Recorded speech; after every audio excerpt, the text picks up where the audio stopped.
మీకు చెప్పినట్టుగా అండి ఇక్కడ ఒక వీడియో మీకు ఓవరాల్గా robot.txt ఫైల్ ఎలా అప్డేట్ చేసుకోవాలి ఓపెన్ ఏఐది అంటే చాట్ జీపీటీది అనేది ఇక్కడ ప్రాసెస్ ఎక్స్ప్లెయిన్ చేస్తున్నాం స్టెప్ బై స్టెప్.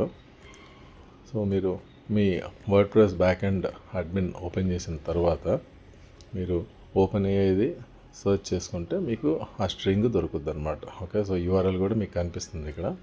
ఆ యూఆర్ఎల్ తీసుకోండి, యూఆర్ఎల్ కాపీ చేసుకొని దాన్ని మన వర్డ్ ప్రెస్ బ్యాక్ ఎండ్లోకి వెళ్ళి అప్డేట్ చేసుకోండి. అప్డేట్ చేసుకొని అలౌ చేయండి. దాన్ని అలౌ చేసిన తర్వాత గూగుల్ ఏమవుతుందంటే గూగుల్ బాట్స్ ఏవైతే ఉంటాయో అలాగే ఓపెన్ అయ్యేది కూడా చాట్ బాట్, దాని బాట్స్ ఉంటాయి క్రాలింగ్, అవి క్రాల్ చేస్తాయి అన్నమాట మన వెబ్సైట్ని, మన ప్రోడక్ట్ని, మన సర్వీస్ని, మనం ఏ లొకేషన్లో ఉన్నామో అవన్నీ రీడ్ చేస్తుంది.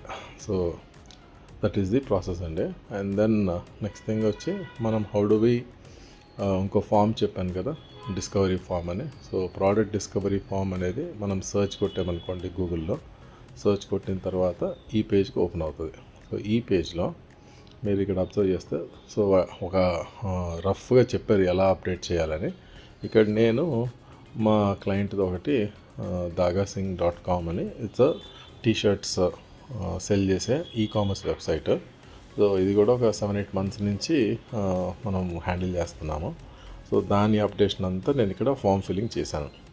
సో వాళ్ళు ఉన్న డీటెయిల్స్ నేను మీకు ఒక రఫ్ ఐడియా ఇచ్చాను.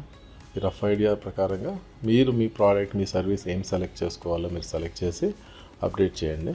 అప్డేట్ చేసి అలాగే వెబ్సైట్లో కూడా కంటెంట్ని కూడా కొంచెం లేటెస్ట్గా ఎడిట్ చేసుకోండి. మళ్ళీ అంటే పాత కంటెంట్ ఉన్నా కానీ అది బాట్స్కి అర్థమైపోతుంది. సో రీసెంట్గా కూడా చేస్తూ ఉండండి. మీకు ఇంకా ఏమైనా డౌట్స్ ఉన్నాయి, ఎలా చేయాలో తెలియట్లేదు అంటే నా వాట్సాప్ నెంబర్కి మీరు మెసేజ్ చేయండి.